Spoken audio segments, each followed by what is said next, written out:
Hello everyone, today we'll take a look at the best mirrorless cameras in the market for 2021.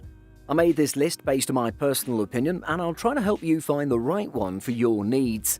To see the most up-to-date prices and find out more information about these cameras, you can check out the links in the description below.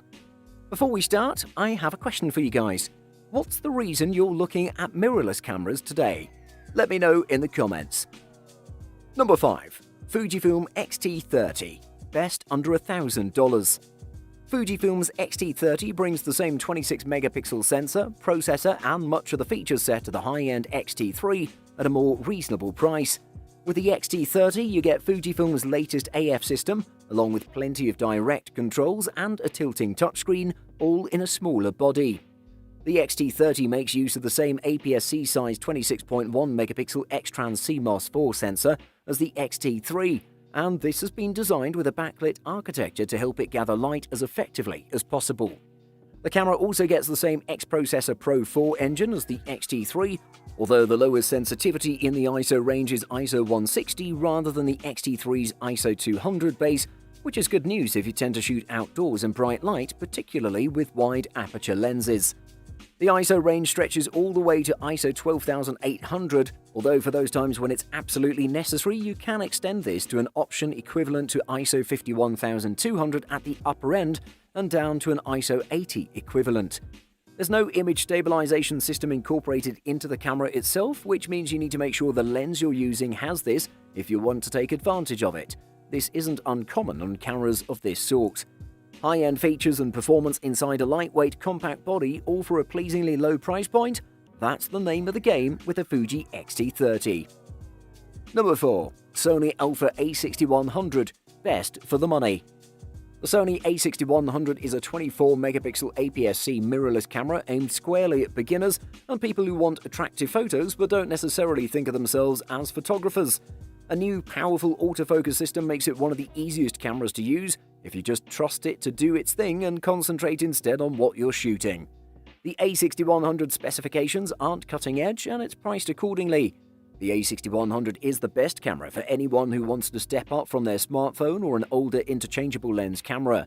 Small enough for a coat pocket or purse, the A6100 is easy to bring along anywhere. It captures fine image quality even in full auto mode, but it also offers considerable ability to refine settings and options. The A6100 is a perfect platform for beginners and intermediate-level photographers or videographers to refine their skills, up to pro level. The only thing I don't like about this camera is the design. Sony's stubborn embrace of poor interface design can be frustrating, but those drawbacks are minor for an otherwise fantastic photographic device.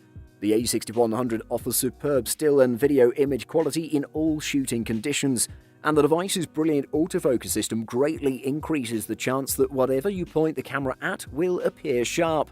In short, this camera genuinely makes you a better photographer. Number 3. Canon EOS R5. Best high-end camera. Canon's EOS R5 is an excellent camera for professionals or anyone that's looking for a supremely capable option for almost any type of photography, from sports and action to studio portraits and landscapes.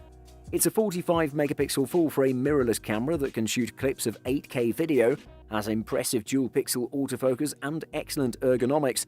It can also capture 10-bit HDR stills and video for HDR display, and is the spiritual and mirrorless successor to Canon's 5D series DSLR cameras.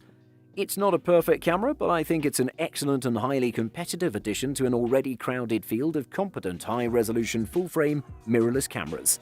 The Canon EOS R5 is well suited for just about any type of photographer, whether you shoot portraits, events, weddings, sports, family gatherings, and more.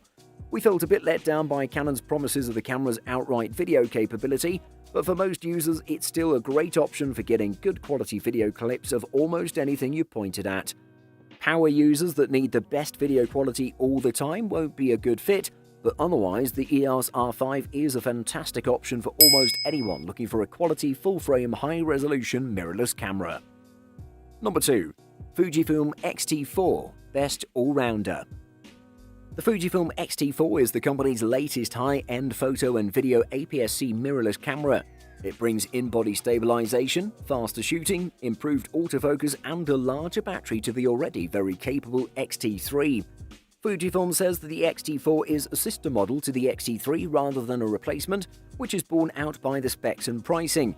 It's a 26-megapixel camera capable of 20 FPS shooting and 4K capture at up to 60p. In use, we found it offers distinct benefits over the X-T3, and although the autofocus performance isn't cutting edge, it offers one of the best stills and video options you can buy. The X-T4 is solidly built with an all-metal design that retains all the mechanical controls you'd expect from the brand.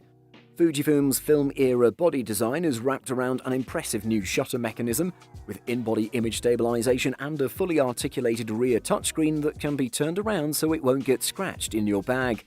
Most of the improvements to the X-T4 are aimed at the hybrid still and video shooter. I wouldn't hesitate to say this is the best camera on the market right now for anyone who frequently switches between still and video capture. This is a near-perfect camera for the sort of photographer who wants the best of both worlds, great stills and good video. Number 1. Sony a7R III. Best overall. The Sony a7R III uses the same sensor as the a7R II that came before it, but just about everything else has changed. The image processor and circuitry that drives it are new, which improves dynamic range. The processor also drives a new autofocus system which allows the camera to track moving action at 10 FPS at 42 megapixel resolution. Add a high-capacity battery, improved handling, and a larger viewfinder, and you have a full-frame mirrorless camera that's as formidable as competing SLRs.